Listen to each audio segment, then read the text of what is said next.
ओम शांति। आज 27 अक्टूबर 2022 के साकार मधुर महावाक्य हैं।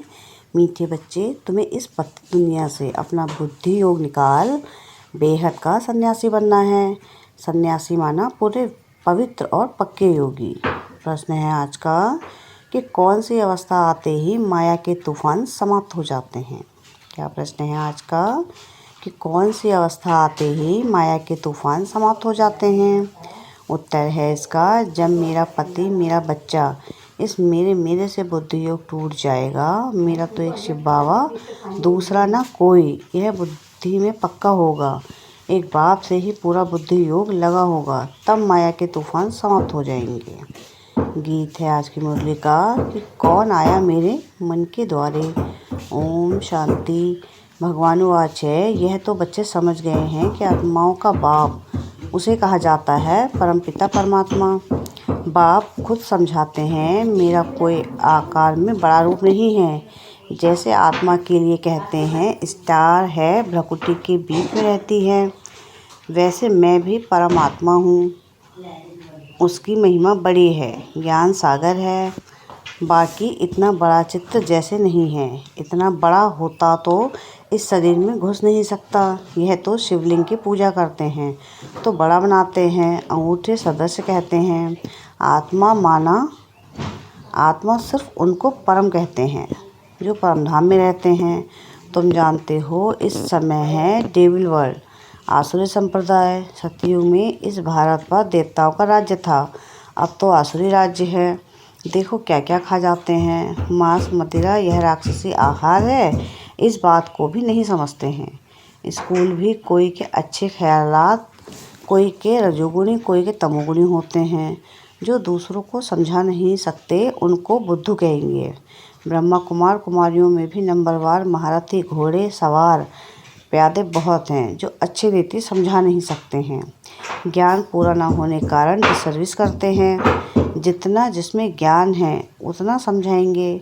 नंबरवार तो हैं, कहाँ भूले भी करते हैं। बच्चों को नशा होना चाहिए कि हम तो देवता बन रहे हैं। बाप खुद कहते हैं मैं पतितों की दुनिया में आता हूँ। सतयुग में यही नारायण था, अब फिर इनके तन में आया हूँ। इनको ही नर से नारायण बनाता हूँ। नंबरवार पूज्य भी था, अब नंबर 1 पुजारी भी यह बना है। फिर इनका ही ऑलराउंड पार्ट है। यह मेरा मुकर्रर तन है, यह चेंज नहीं हो सकता। ऐसे नहीं कब दूसरों को चांस दूँ। यह ड्रामा बना बनाया है, इसमें चेंज नहीं हो सकती। बाबा कहते हैं मैं आता हूँ पतितों की दुनिया में, परंतु कोई को पतित कहो तो बिगड़ पड़ेंगे। परंतु जब भगवानुवाच है कि सब आसुरी संप्रदाय हैं तो मानना पड़ेगा। भगवान माना भगवान निराकार, न ब्रह्मा न विष्णु न शंकर न कृष्ण। कहते हैं मैं परमात्मा भी तुम्हारे जैसा हूँ। भगवानुवाच मैं तुमको राजयोग सिखाने आया हूँ। योग की कितनी महिमा है।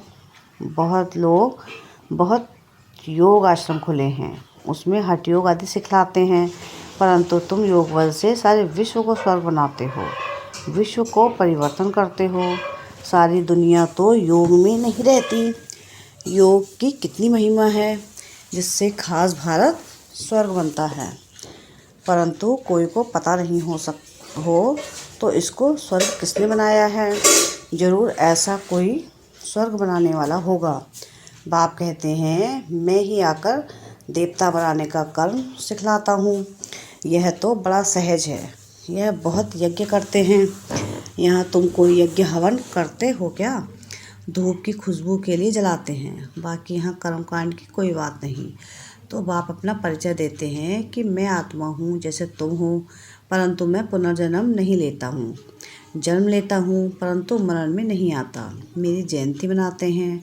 मैं इस तन में पढ़ाने के लिए आता जाता रहता हूँ, तो इसको मृत्यु नहीं कहेंगे। मैं आता हूँ देवता बनाने। अब जो आकर पढ़ेंगे भी वही जिन्होंने कल्प पहले पढ़ा होगा। बहुत काल से बिछड़े हुए वही सिकेरे बच्चे हैं, दूसरे थोड़े ही 84 जन्म में आते हैं। हम ही सारा 84 का चक्कर लगाते हैं। मनुष्य तो बहुत जन्म लेने से तंग होते हैं। तुमको कहेंगे हम 84 के चक्र में नहीं आने चाहते हैं, परंतु हम कितने पहलवान हैं जो और ही खुशी होते हैं। हम इस 84 के चक्र को याद करते करते चक्रवर्ती राजा बन जाते हैं। उन्हों के झंडे में भी चक्र है। फिर उन्हों का खर्चा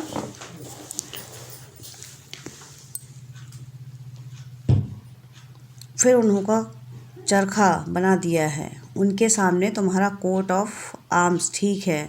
ऊपर में शिव बाबा, नीचे त्रिमूर्ति और चक्र बिल्कुल ठीक लगा है। यह तुम्हारा शिव का झंडा बिल्कुल ठीक है। तुमको समझाया है संन्यास 2 प्रकार का है। एक है निवृत्ति मार्ग का संन्यास जो जंगल में जाते हैं, वह है हाफ संन्यास। तुम्हारा है फुल संन्यास। किसका? सारी दुनिया का संन्यास करते हो। मेरा पति, मेरा बच्चा, मेरा गुरु, उन सब मेरे से बुद्धि योग तोड़ते हो। मेरा तो एक शिव बाबा, दूसरा ना कोई। जब तक यह अवस्था नहीं आएगी तब तक तूफान आते रहेंगे, झोंके खाते रहेंगे। बाप सारी आसुरी दुनिया का संन्यास कराते हैं क्योंकि यह सब भस्म होना है। अब ऐसे नहीं कहते कि सब भस्म होना है। तुम रहते संबंधियों के बीच में हो, परंतु उनको देखते बुद्धि कहाँ लगी हुई है। मेरा कुछ है नहीं तो काम क्रोध किससे होगा। यह युक्ति बहुत अच्छी है, परंतु जब बुद्धि में बैठे, इसको राजयोग कहा जाता है। तुम योग लगाते हो, रजाई लेते हो, वह है हठ योग। यह गुह्य पॉइंट्स हैं। योगी तो दुनिया में बहुत हैं, परंतु बाबा कहते हैं एक का भी मेरे से योग नहीं है। मेरे बदले मेरे निवास स्थान ब्रह्म तत्व से योग है। जैसे भारतवासी अपने निवास स्थान हिंदुस्तान को अपना धर्म समझ बैठे हैं, वैसे भी अपने को ब्रह्मा का बच्चा समझते हैं। बच्चे भी नहीं कहते। बच्चा कहें तो फिर वर्षा चाहिए। वह तो कहते कि तत्व में लीन होंगे। बाबा को तो अनुभव है, बहुत सन्यासियों गुरुओं से अनुभव किया। अर्जुन को भी दिखाते हैं बहुत गुरु थे।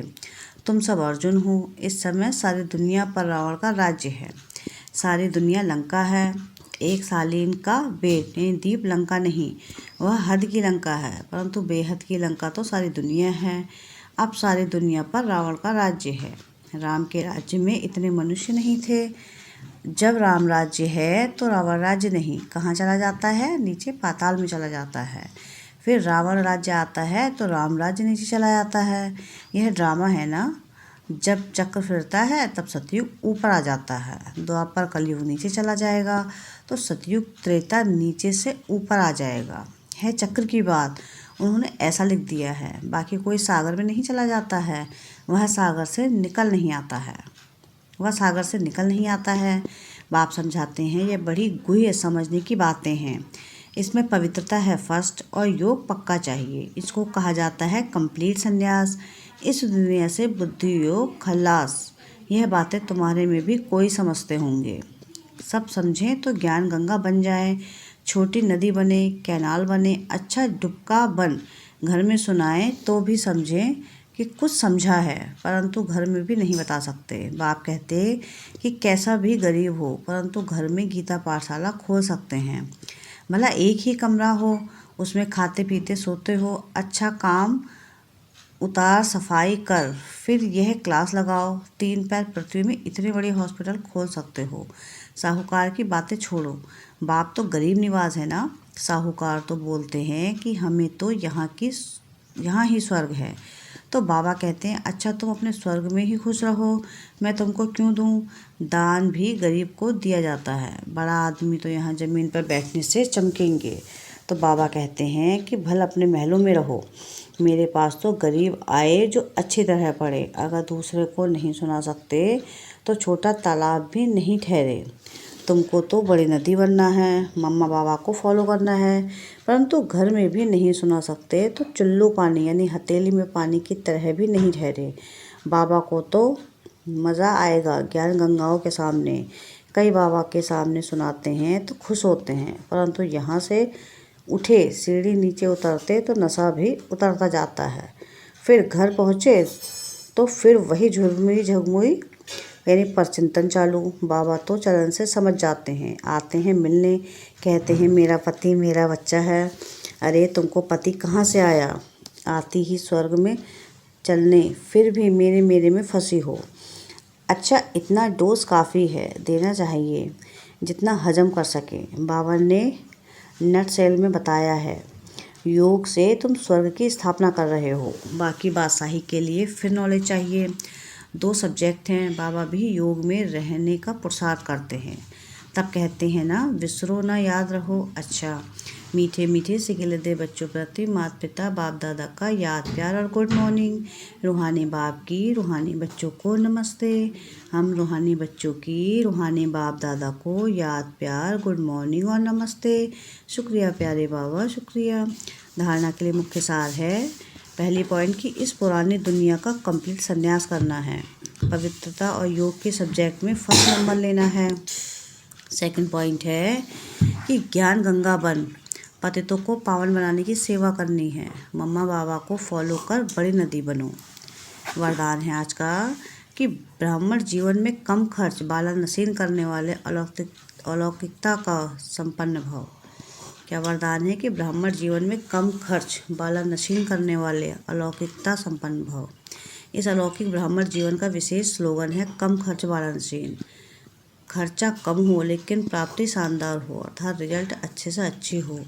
अलौकिकता संपन्न जीवन तब कहेंगे जब बोल में कर्म में कम खर्च हो, कम समय में ज़्यादा काम ज़्यादा हो, कम बोल में स्पष्टीकरण ज़्यादा हो, संकल्प कम हो लेकिन शक्तिशाली हो। इसको कहा जाता है कम खर्च वाला नसीन। जो सर्व खजाने कम खर्च करते हैं उनके भंडारे भरपूर हो जाते हैं। स्लोगन है आज का कि बाप और सेवा से सच्चा प्यार है तो परिवार का प्यार स्वतः मिलता है। मातेश्वरी जी के अनमोल महावाक्य है। अब यह जो शिरोमणि गीता में भगवान उवाच है, बच्चे जहाँ जीत है वहाँ मैं हूँ, यह भी परमात्मा के महावाक्य हैं। पहाड़ों में जो हिमालय पहाड़ है उसमें मैं हूँ और सांपों में काली नाग मैं हूँ। इसलिए पर्वत में ऊंचा पर्वत कैलाश पर्वत दिखाते हैं और सांपों में काली नाग। तो इससे सिद्ध है कि परमात्मा अगर सर्व सांपों में केवल काले नाग में है तो सर्व सांपों में उसका वास नहीं हुआ ना। अगर परमात्मा ऊंचे से ऊंचे पहाड़ में है, गोया नीचे पहाड़ों में नहीं है। और फिर कहते हैं जहाँ जीत वहाँ मेरा जन्म, गोया हार में नहीं हूँ। अब यह बातें सिद्ध करते हैं कि परमात्मा सर्वव्यापी नहीं है। एक तरफ ऐसे भी कहते हैं और दूसरे तरफ ऐसे भी कहते हैं कि परमात्मा अनेक रूप में आते हैं। जैसे परमात्मा को 24 अवतारों में दिखाया है। कहते हैं कच्छ मच्छ आदि सब रूप में परमात्मा के हैं। अब यह उन्हों का मिथ्य ज्ञान ऐसे ही परमात्मा को सर्वत्र समझ बैठे हैं, जबकि इस समय कलयुग में सर्वत्र माया ही व्यापक है। तो फिर परमात्मा व्यापक कैसे ठहरा? गीता में भी कहते हैं कि मैं फिर माया में व्यापक नहीं हूँ। इससे सिद्ध है कि परमात्मा सर्वत्र नहीं है।